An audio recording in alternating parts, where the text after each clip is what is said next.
I'm really into pissing my pants from being scared. Here are the top 5 free horror games on Steam you don't know about. Part 3. Poppy Playtime is a horror puzzle game where you try to survive the vengeful toys waiting for you at the toy factory. You arrive at Playtime Co., your former place of employment, many years after everybody within disappeared. As you search around, you discover the Grab Pack, which allows you to grab items from a distance, pull objects with handles, and activate electric terminals.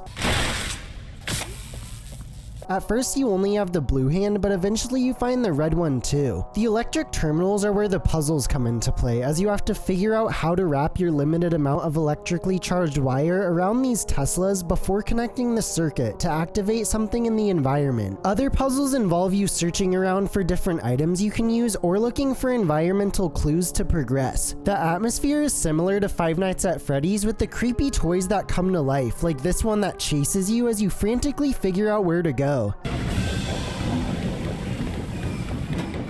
If you're looking for a well-paced horror puzzle game, then I recommend Poppy Playtime.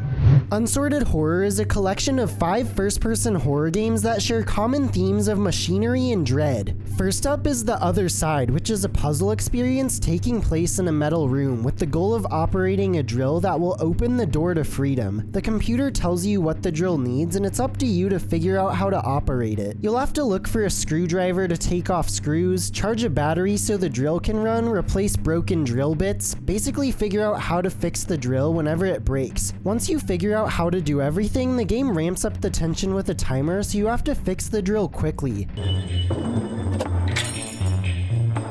Control Room Alpha has you play as a crane operator retrieving samples from a spider den. Everything is going smoothly until the crane breaks, so you have to retrieve the sample yourself, which isn't good if you're scared of spiders. Carbon Steel has you operate machines to conduct unethical research on underground creatures. Every creature is given a stat chart, and based on that you have to figure out which disk to put in the computer to give you the correct data table. You then create a formula to inject into the monster. Every day a new machine gets added that you need to figure out, ramping up the complexity.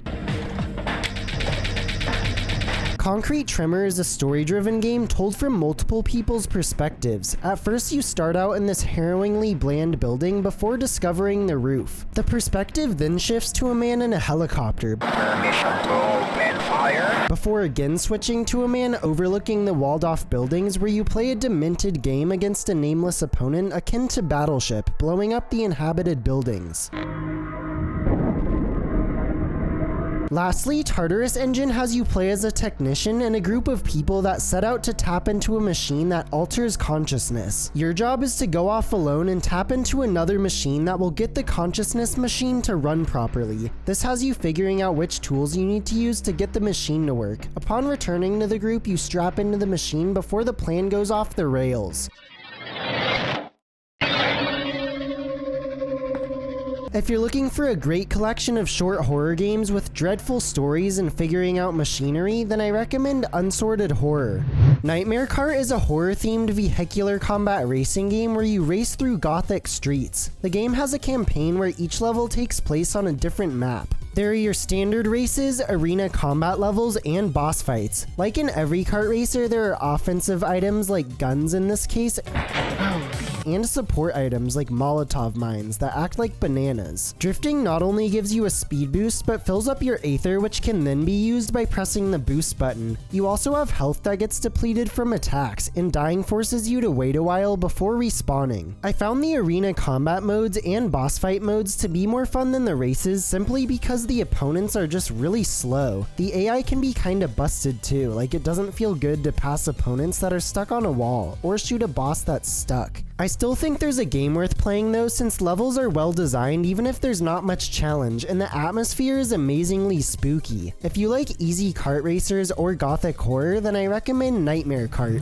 Psychopomp is a first-person psychological horror adventure game where you descend deeper into the disturbing depths of a schizophrenic girl's mind. The protagonist thinks everyone is lying to her, so she creates a helmet that ends up making her see strange creatures and underground labyrinths, which she decides to investigate.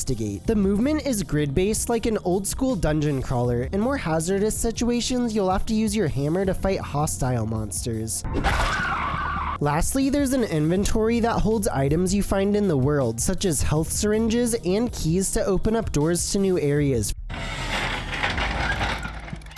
There's several different locations in the game, each containing their own theme and underground labyrinth to solve, apart from a few smaller special locations. You learn the layout of the location, find switches to flip that open new areas, and figure out what to do with found items to progress. If you're looking for an exploratory psychological horror game about schizophrenia, then I recommend Psychopomp. Play is a fourth wall-breaking psychological meta-horror game that tells the story of a depressed game developer. The game starts out as a simple 2D puzzle platformer before it starts glitching out. Eventually, the game developer chimes in and says he can fix the game. You can go back to playing Play soon, I promise. You get sent to these strange places that seem to be the inner thoughts of the developer. The game becomes first person as you see his inner struggles in the form of red text that doubts him and puts negative thoughts into his head. The game knows your name and ties you into the story as an interactive observer. There are scenes where you have conversations with characters regarding your feelings, creating this weirdly fourth wall breaking double narrative. These conversations tie into a character named Amelia, who was a past friend of the developer who he pushed away over time. You have text conversations about both mundane and deep things that give me a sense of regret on the developer's part. He tries to battle his depressive thoughts while juggling his broken relationship with Amelia and creating the game of Play. If you're looking for an introspective game about depression, then I recommend Play. 3 spooky bonus games! Bendy Secrets of the Machine is a first-person mystery puzzle game where you explore a drawing room to solve the secrets within. You enter a creepy-looking house and find various rooms that have things you can interact with. The strange part is that the rooms will change around you without you seeing them move. There's no clear objective, but the story is pieced together as you progress, teaching you the backstory of the protagonist. Riley's an amazing artist for her age, but her morbid drawings of monsters are scaring the other students. If you're looking for an ever-changing horror game, then I recommend Bendy Secrets of the Machine. The Static Speaks My Name is a first-person exploration game about suicide where you play as a man on his last night alive. The game is focused on psychological horror and manages to be both darkly funny and sad at the same time.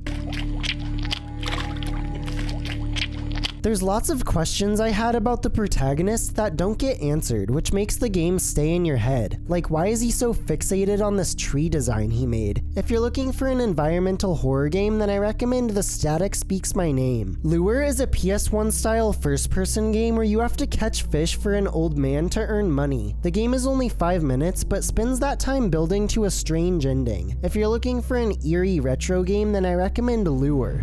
Those were the top 5 free horror games on Steam you didn't know about, part 3. I'll have parts 1 and 2 to this video, as well as my playlist of free Steam games you don't know about linked in the description. Thanks for watching, give me money on Patreon, and don't forget to like and subscribe to keep up with this ongoing series.